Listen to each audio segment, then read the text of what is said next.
لائے اور جزیرۃ العرب میں صفر سے دین کا کام شروع کیا اور 23 سال لگے رسول اللہ کو دین اسلام کو نقطہ معراج تک پہنچا دیا۔ صفر سے لے کر دین اسلام کو معراج تک پہنچانے اور پھر معراج سے لے کر قیامت تک کے لیے دین اسلام کو محفوظ بنانے میں جہاں بہت ساری ہستیوں کا کردار ہے، وہاں پر اہم ترین کردار 6 شخصیات کا ہے۔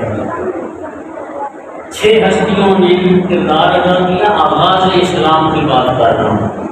6 ہستیوں کا کردار بڑا اہم ہے جنہوں نے اللہ کے دین کی نصرت فرمائی، اللہ کے دین کی مدد فرمائی۔ ان 6 ہستیوں میں 3 مرد ہیں اور 3 مستورات ہیں۔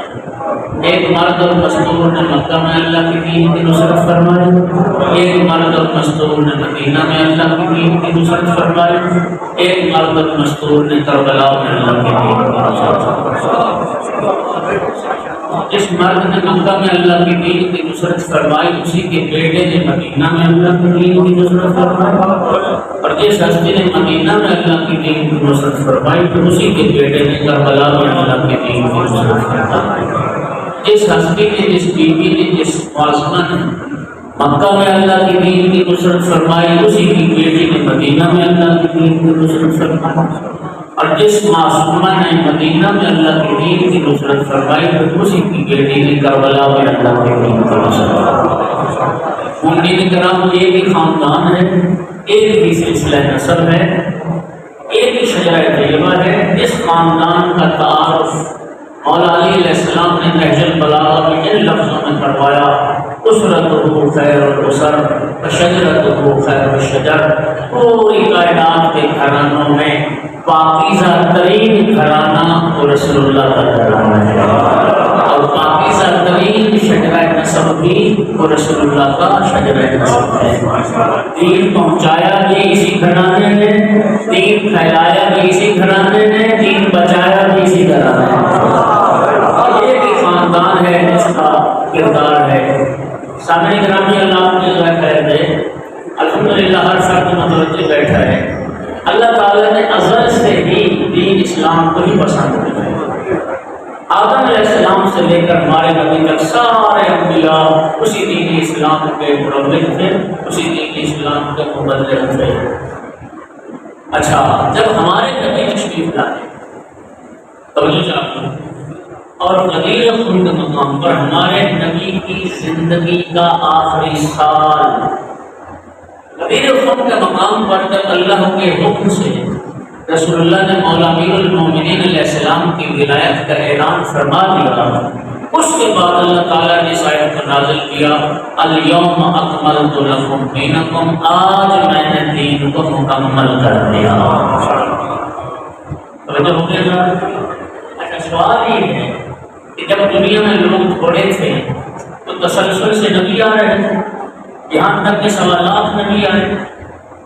نبی پاک کے بعد، ہمارے نبی کے بعد خاتم النبیین کی نص قرآن میں آ گئی، اور خود رسول اللہ نے بھی فرما دیا: انا خاتم النبیین لا نبی بعدی، میں سلسلہ انبیاء کے ختم کرنے والا ہوں، میرے بعد کوئی نبی آنے والا نہیں۔ سوال یہ ہے، جب دنیا میں لوگ تھوڑے تھے تو مسلسل نبی آ رہے تھے، اب قیامت تک کا زمانہ پڑا ہے، آج دنیا اربوں تک پہنچ گئی، کتنے ارب آبادی ہو گئی، قیامت تک نہ جانے کتنے ارب اور اضافہ ہوگا۔ جب لوگ تھوڑے تھے نبی آ رہے تھے، اور جب بڑھتی جا رہی آبادی تو پھر ہمارے نبی کے بعد نبوت کا باب بند کیوں ہوا؟ وہ سوال ہے، پہلے نبی کیوں آ رہے تھے ایک سوال، ہمارے نبی کے بعد نبی کیوں نہیں آئے گا یہ دوسرا سوال۔ توجہ، پہلے نبی اس لیے آ رہے تھے کہ دین مکمل نہیں ہوا تھا، اور ہمارے نبی کے بعد نبی کوئی نہیں آئے گا اس لیے کہ قدیر میں مولا علی علیہ السلام کی ولایت کے اعلان سے دین کامل ہو گیا۔ سامعین گرامی، نبوت کا باب بند ہو گیا، امامت کا دور شروع ہو گیا۔ توجہ، امامت کا دور شروع ہو گیا۔ ہاتھی رہے گا پہلے نبی کی صورت میں ہے، اب امام کی صورت میں ہے۔ اچھا، ہر فرد کو توجہ بیٹھے ذرا روش لیجیے گا۔ پھر میں تمہیں دہرانے لگا ہوں کہ ہمارے نبی کے بعد نبی کیوں نہیں آئے گا۔ میرے محترم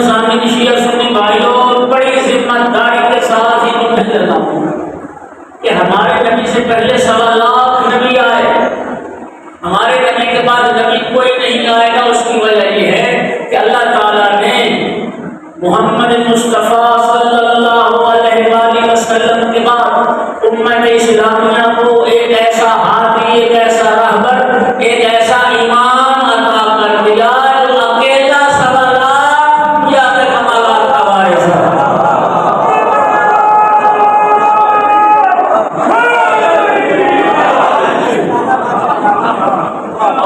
اور کوئی اس بات کا مبالغہ نہ سمجھے، آپ کی حدیث ہزاروں بار سنی، شیعہ سنی سب نے لکھا کہ رسول اللہ فرما کے گئے تھے جس نے آدم کا علم دیکھنا ہو، نوح کا علم دیکھنا ہو، ابراہیم کی قلت دیکھنا چاہے، موسیٰ کی حیبت، عیسیٰ کا زہد، میں محمد کا اخلاق دیکھنا چاہے، فَلْيَنْظُرْ إِلَىٰ وَجْهِ عَلِيِّ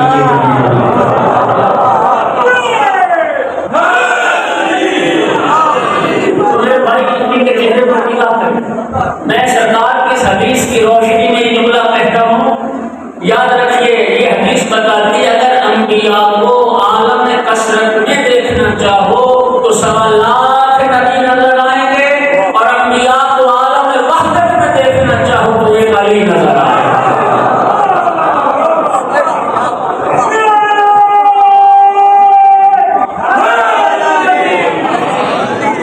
اس لیے اب کسی نبی کی ضرورت، اور خداوند عالم نے محمد مصطفیٰ صلی اللہ علیہ وآلہ وسلم کے بعد محمد ہادی عطا فرمایا۔ اللہ خیر، اللہ خیر دے۔ اب اللہ سنیے، غدیر میں آ کر دین مکمل ہوا، محفوظ نہیں۔ غدیر میں آ کر دین مکمل ہوا، محفوظ نہیں۔ دین محفوظ ہوا کربلا میں آ کر، اور کربلا میں آ کر دین کے ہو گئے 2 حصے، ایک دین کا ماضی ہے، ایک دین کا مستقبل ہے۔ آدم علیہ السلام سے لے کر ہمارے نبی تک، اور مولا امیر المومنین علیہ السلام کی ولایت کے اعلان سے لے کر کربلا میں امام حسین علیہ السلام کے آخری سجدے تک، یہ سارا دین کا ماضی ہے، اور امام حسین علیہ السلام کے آخری سجدے سے لے کر آفتاب قیامت کے طلوع ہونے تک یہ سارا دین کا مستقبل ہے۔ کربلا میں دین کے ماضی کو مولا حسین علیہ السلام بچا ہے، دین کے مستقبل کو علی کی بیٹی زینب کبریٰ۔ کسی فارسی شاعر نے کہا تھا، کربلا در کربلا میں ماند اگر زینب نمود، کربلا کے ریگزار میں دفن ہو جاتی ہے اگر زینب کبریٰ صلی اللہ علیہ وسلم۔ سامعین گرامی، آج جن شہیدان کربلا کی یاد منا رہے ہو، میں اس بیوی کا تذکرہ کرنے لگا ہوں جس نے ان کی قربانیوں پر پردہ نہیں پڑنے دیا۔ عمومی تبلیغات، عمومی پروپیگنڈے کو جس آزادی نے ناکام بنایا اور اپنے بھائی کے خون کی تشہیر کی، اس بیوی کا تذکرہ کرنا چاہتا ہوں۔ آپ سارے صلوات اس آزادی کی ذات پر کریں۔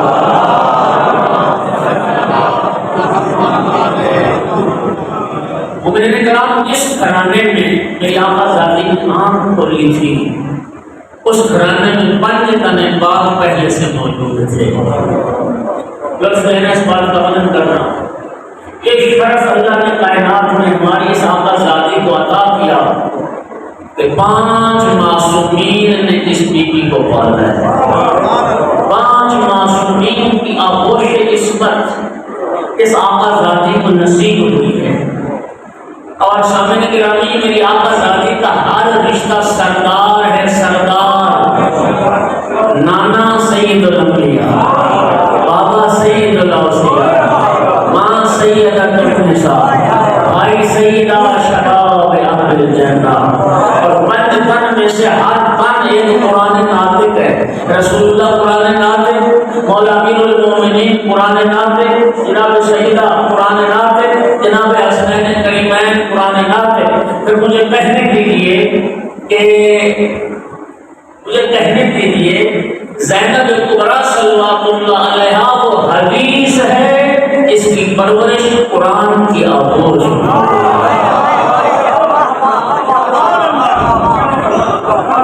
حدیث ہے، ان کو قرآن ناطق نے پڑھا ہے۔ آقا ظاہر دنیا میں تشریف لائیں، نبی کریم سیدہ طاہرہ صلوات اللہ علیہ پہ کھڑا ہے، اللہ اکبر، بیٹی کو اٹھایا، پیار کیا، یا علی نام کیا رکھا بیٹی کا؟ یا رسول اللہ میں آپ کے ہوتے ہوئے سب تک کر سکتا ہوں، میرے بیٹوں کے نام آپ نے رکھے، میری بیٹی کا نام بھی آپ رکھیں گے۔ سرکار نے فرمایا یا علی بیٹوں کے نام میں نے تو نہیں رکھے، بیٹوں کے نام تو اللہ نے رکھے۔ لفظوں کا ذکر دار جبرائیل حاضر خدمت ہو گئے، عطیہ تبریک و تہنیت کے بعد جبرائیل نے عرض کی یا رسول اللہ فرما رہا ہے لوح محفوظ پر اس بیٹی کا نام زینب درج ہے۔ وہی خدا کے مطابق آقا ذاتی کا نام زینب رکھا گیا۔ ایک سلوات اور پڑھ لو سارے، لیکن میری آقا ذاتی کے القاب بہت سارے ہیں، یہی ایک لفظ، یہی ایک لفظ آقا ذاتی کی عزت عظمت کے لیے کافی ہے۔ کون سا؟ یہ ثانی زہرا، ایک کائنات میں دوسری زہرا۔ میں رسول ذاتی سے معافی مانگ کے جملہ عرض کروں گا، میرے پیغمبر مجھے معاف کرنا، آپ کا ثانی تو دنیا میں آ گیا، ثانی زہرا تو دنیا میں آ گئی، لیکن ثانی زینب کوئی نہ آ سکتا۔ اس خیر نے کیا خوبصورت کہا تھا، جواب مریم جناب زہرا، جواب زہرا جناب زینب، جواب مریم جناب زہرا، جواب زہرا جناب زینب، جناب زینب کے بعد لیکن جواب زینب جناب زینب،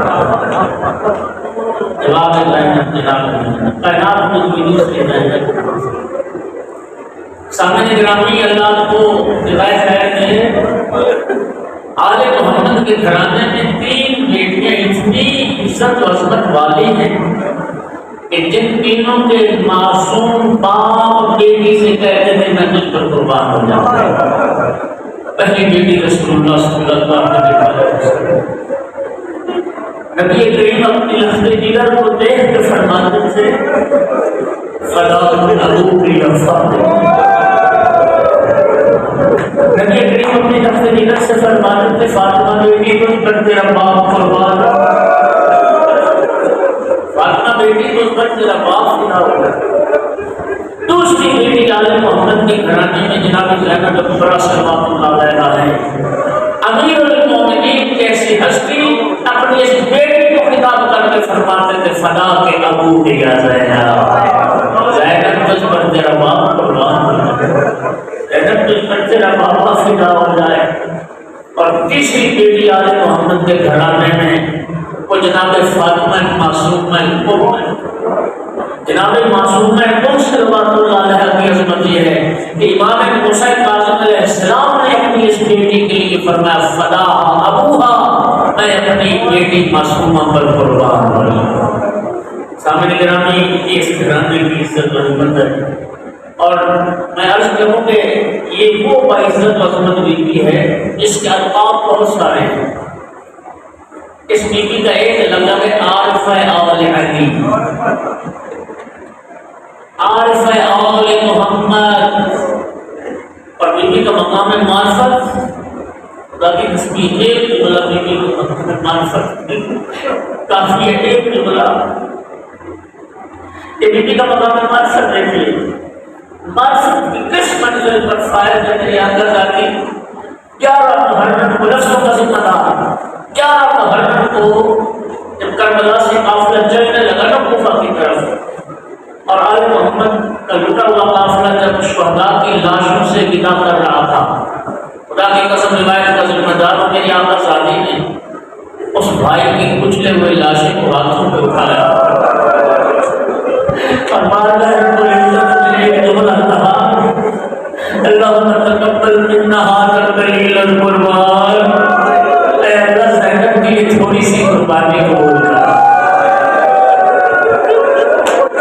اے اللہ آل محمد کی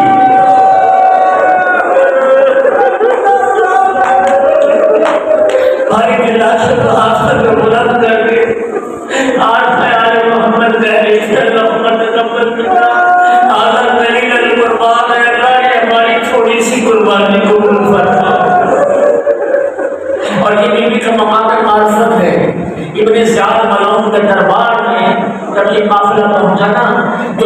بعد ملعون نے گستاخی کی جسارت کی، علی کی بیٹی کو نے دیکھا تمہارے رب نے تمہارے ساتھ کیا کیا، جملہ سنا قیامت جانے کے فرمان ما رأیت الا جمیلا، میں نے تو کربلا میں حسن جمال کے سوا کچھ نہیں دیکھا، میں نے تو حسن جمال کے سوا کچھ نہیں دیکھا۔ یہ بیوی کا مقام معرفت، یہ مقام معرفت ہے، اور بیوی کا ایک لقب ہے عابدہ اول علی، آل علی کی عابدہ۔ اور عبادت تو کیا مقام ہے خدا کی قسم، امام زین العابدین علیہ السلام جو عبادت گزاروں کی زینت ہے وہ فرما رہے ہیں کربلا سے شام تک ننگے اونٹ کی پشت پر بھی بھوکے کی نماز تہجد قضا نہیں، یہ بیوی کا مقام عبادت ہے، یہ آپ کا شاہد محمد کی منزل عبادت ہے۔ سنیے کیا بلند مقام ہے، امام حسین علیہ السلام شہید آب شہید کربلا، جوانان جنت کے سردار جب فدا کر کے روز عاشور خیام سے چلنے لگے، اپنی اس بہن کو وصیت فرمائی، اخت زینب لا تنسینی فی نافل اللیل، بہن مجھے نماز تہجد میں بھلا نہ دینا، بہن نماز شام میں مجھے یاد کر دے۔ کیا مقام عبادت بلند ہے کہ امام حسین علیہ السلام جیسی ہستی اپنی بہن سے التماس کر رہے تھے، بہن مجھے نماز تہجد میں یاد رکھنا، نماز شام میں میرے لیے دعا کرنا۔ اور یہ اس کے لیے امام سجاد علیہ السلام نے فرمایا یا امتی انت بحمد اللہ عالمۃ غیر معلمہ، کیونکہ آپ کا فضل خدا، آپ کا فضل تعالی عالم ہے، بڑے معلوم ہے۔ یار ذرا توجہ کرو، اس جملے کا وزن تو کرو، وقت کا امام حجت خدا جس بیوی کو عالم غیر معلمہ کے لقب سے یاد کرو۔ اللہ اکبر، الحمدللہ ایک علماء دوست بیٹھے ہو، عالم غیر معلم یہ انبیاء کی صفت ہے۔ عالم غیر معلم اس ہستی کو کہتے ہیں جس کے علم کا اتصال علم الہی سے ہو۔ فرق یہ انبیاء کو اللہ انبیاء کو وحی کے ذریعے علم عطا کرتا ہے اور اولیاء کو الہام کے ذریعے علم عطا کرتا ہے۔ یعنی کی منزل علم ہے کہ روز عاشور جب امام سجاد علیہ السلام سے مسئلہ پوچھا تھا، اس وقت مولا نے فرمایا کہ اما آپ تو خود عالم غیب ہیں۔ اور بیوی کے القاب میں ایک لقب بڑا معروف عقیلہ بنی ہاشم، توجہ جان، عقیلہ آل محمد۔ جب بنی ہاشم کہو گے دائرہ اور وسیع ہو جائے، عقیلہ قریش کہو گے دائرہ اور وسیع ہو جائے، پورے قریش کے خاندان کی، پورے بنی ہاشم کے گھرانے کی عقیلہ نہیں، میں مذاق کر نہیں پایا، آپ یوں سمجھو جس گھرانے میں بند تنے پاک رہتے اس گھرانے کی عقیلہ پنجن پاک نے پالا ہے، اور 7 معصومین کی صحبت کا شرف حاصل رہا، 7 معصومین کی صحبت کا شرف پایا میری آقا زادی نے، اور اس سارے گھرانے کی عقیلہ کہلائی امیر المومنین علیہ السلام کی یہ بیٹی۔ میں توجہ چاہوں گا، یہ جو خطبہ صدق کا آپ نے نام سنا ہے، آپ جانتے کہ یہ خطبہ صدق ہم تک کیسے پہنچا؟ بی بی پاک نے جو عورتوں کے ہجوم میں وہ خطبہ دیا مسجد نبوی میں، جناب زینب الکبریٰ صلوات اللہ علیہا کی 5 یا 6 سال کی عمر مبارک تھی جب صدیقہ کبریٰ ماں کے ساتھ مسجد میں گئی تھی، اور بی بی پاک نے جب وہ خطبہ صدق پڑھا، اپنی صدیقہ کبریٰ ماں کی زبان سے وہ خطبہ صدق سنا، وہ طویل، وہ طولانی، وہ مفصل، وہ مقصود خطبہ، پھر اس خطبہ کو ابن عباس کے لیے نقل کیا، اور پھر ابن عباس نے جناب ثانی زہرا سے وہ خطبہ نقل کیا اور ایک لفظوں کے ساتھ نقل کیا، ان عقیلتنا، میں اپنے خاندان کی عقیلہ سے یہ خطبہ نقل کر رہا ہوں۔ یہ ہے میری اعلیٰ حضرت کی منزل۔ ایک سوال پڑھنے کا سارے احترام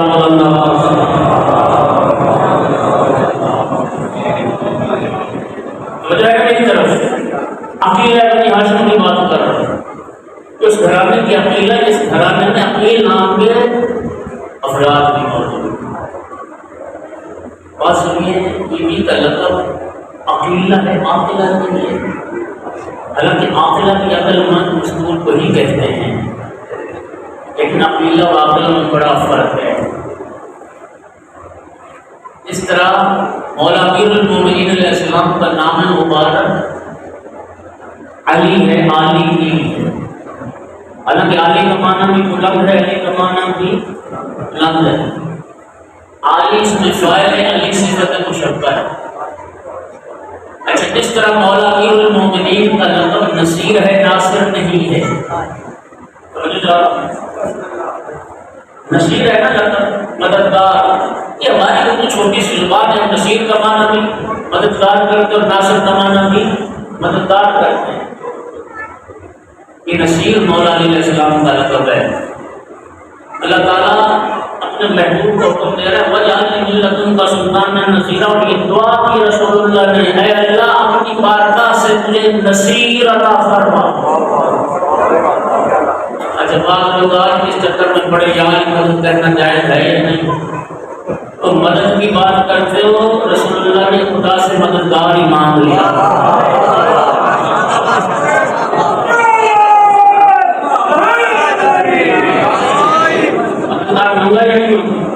اللہ اپنی بارگاہ سے مجھے نصیر عطا فرما، مددگار عطا فرما۔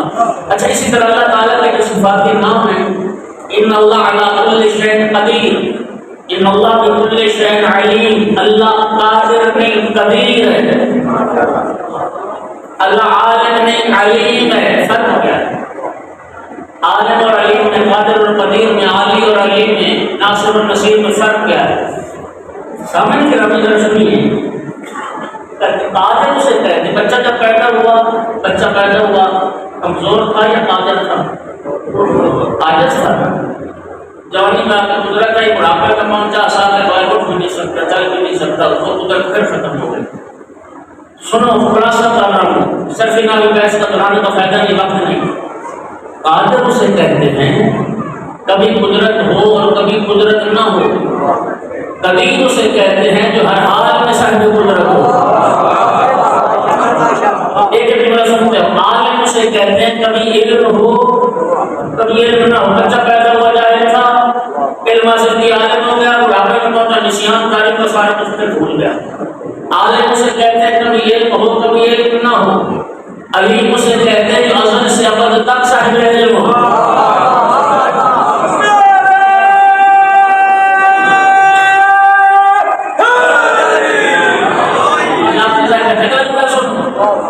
ناصر اسے کہتے ہیں کبھی مدد کرے کبھی نہ کرے۔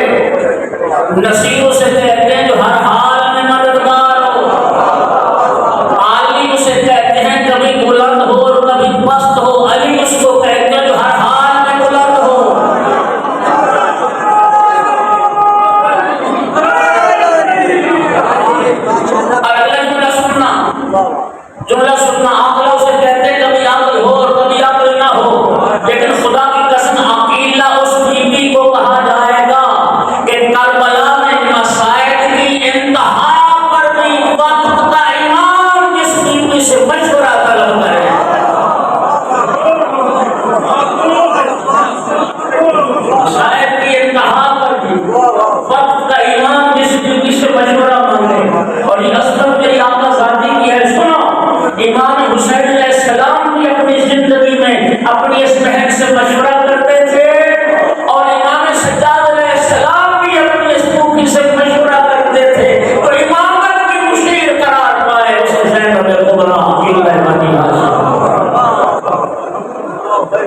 عزت و عظمت کے نمونے رسول اللہ کے گھرانے میں نظر آئیں گے۔ آل محمد کے گھرانے میں دو بیویاں ہیں جو اپنے باپ کے لہجے میں کلام کرتی ہیں۔ ایک رسول اللہ کی بیٹی جناب صدیقہ کبریٰ صلوات اللہ علیہا۔ کتنے لوگوں نے خطبہ صدق نقل کیا، سب نے لکھا کہ میری باپ جب خطبہ پڑھ رہی تھی، میری باپ کا لب لہجہ بولنے کا انداز اپنے بابا رسول اللہ جیسا۔ اور ام المؤمنین حضرت عائشہ سے روایت ہے، ما رأيت أحدا من الناس اشبہ برسول اللہ کلاما و حدیثا من فاطمہ الزہرا۔ ام المؤمنین فرماتی ہیں کہ بنت پیغمبر سیدہ طاہرہ صلوات اللہ علیہا سب سے زیادہ بات کرنے میں اپنے بابا کی مشابہت ہے۔ میری باپ جب گفتگو کرتی تھی سننے والوں کو یہ لگتا تھا رسول اللہ گفتگو کر رہے ہیں۔ اور دوسری بیٹی آل محمد کے گھرانے میں مولا امیر المؤمنین کی جو اپنے بابا علی کے لہجے میں کلام کرتے تھے۔ کوئی شیعہ بیٹھا ہے کوئی سنی بیٹھا ہے، میں لفظوں کا ذمہ دار ہوں، جرأت کے ساتھ یہ عرض کر رہا ہوں، اللہ کی اس پوری کائنات میں صرف دو ہستیاں ہیں جو مولا علی کے لہجے میں کلام کرتی ہیں۔ عرش پر اللہ علی کے لہجے میں کلام کرتا ہے، فرش پر زینب کبریٰ علی کا کلام۔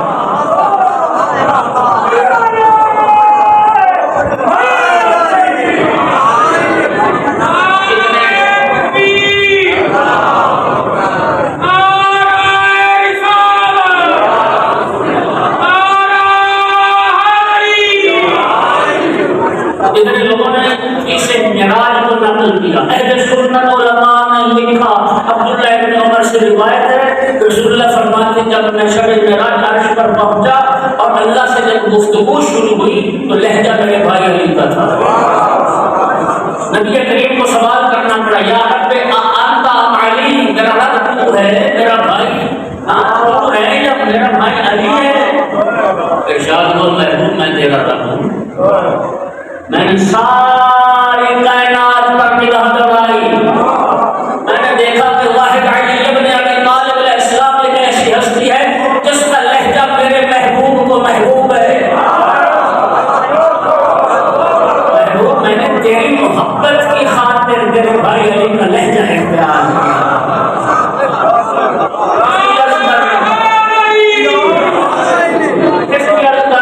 اللہ کی پوری کائنات میں عرش پر اللہ علی کے لہجے میں کلام کرتا ہے، فرش پر زینب کبریٰ علی کے لہجے میں۔ جمال جمال گلی گلی علی علی علی، نگر نگر گلی گلی علی علی علی، نعرہ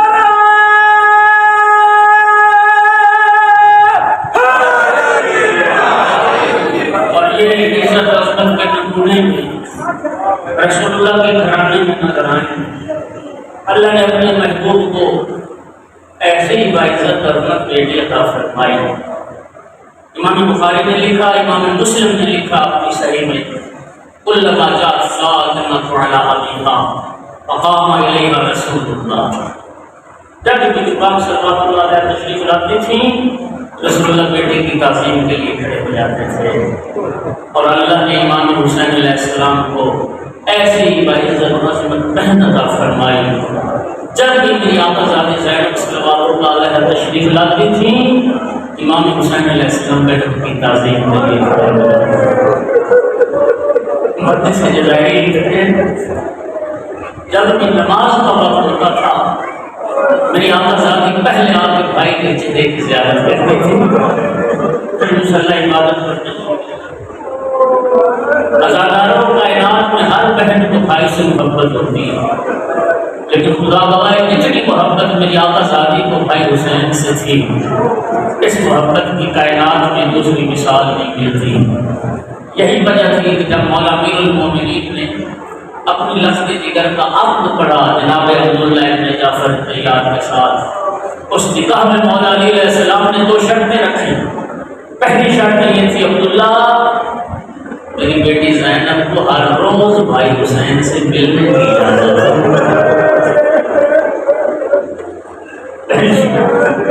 میری بیٹی کو ہر روز بھائی حسین سے ملنے کی اجازت ہوگی۔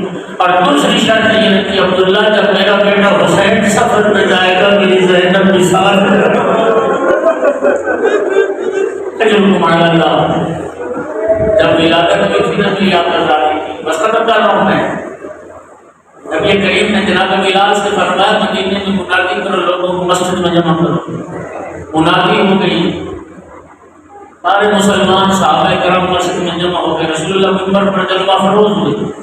مولا امیر المومنین سے کہا یا علی گھر جاؤ نا میری بیٹی کو اٹھا کے لاؤ. مولا امیر المومنین گھر میں بیٹی کو اٹھا کے لائے.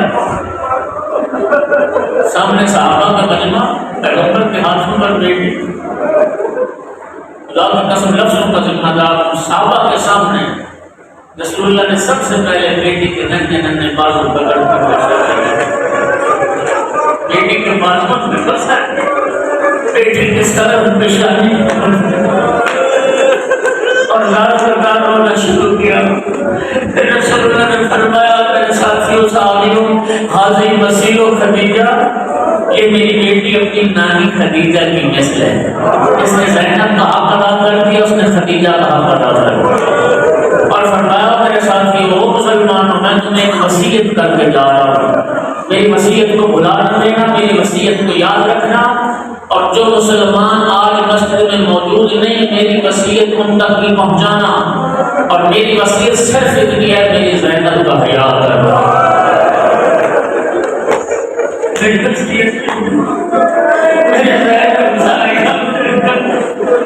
اگر آپ سوچ رہے ہوں گے کہ جس بیوی کے احترام کی وصیت کر کے رسول اللہ دنیا سے چلے گئے، کائنات میں کتنا احترام اس بیوی کا ہوا ہوگا، اتنا احترام کسی اور بیوی کا نہ ہوا ہوگا. ہزاروں سنوں کے کتنا احترام ہوا. اس بیوی کا نام وحی خدا کے مطابق زینب رکھا، دنیا ام المصائب کے نام سے جانتا. کا نام وحی خدا کے مطابق زینب رکھا گیا، دنیا محرومۃ المسرت کے نام سے جانتی ہے. اور جس بیوی کا نام وحی خدا کے مطابق زینب رکھا، دنیا کعبۃ الرضایا کے نام سے جانتی ہے. یہ بھی ایک لقب ہے میری آقا ذاتی کا، کعبۃ الرضایا، دکھوں کا کعبہ. کعبہ جانتے ہو سارے مسلمان جس کا طواف کرتے ہیں، یہ میری آقا ذاتی کربلا میں دکھوں کا کعبہ بن گئی تھی. سارے دکھ جس کا طواف کرتے ہیں. پیغمبر فرما کے گئے تھے میری زینب کا حیا کرنا. مسلمانوں نے کیا حیا کیا؟ نبی زادی کے سر سے چادر چھین لی، نبی زادی کے ہاتھوں میں رسیاں پہنا دی، رسول کی بیٹی کو قیدی بنا لیا، کربلا سے کوفہ اور کوفہ سے شام تک پھرایا گیا.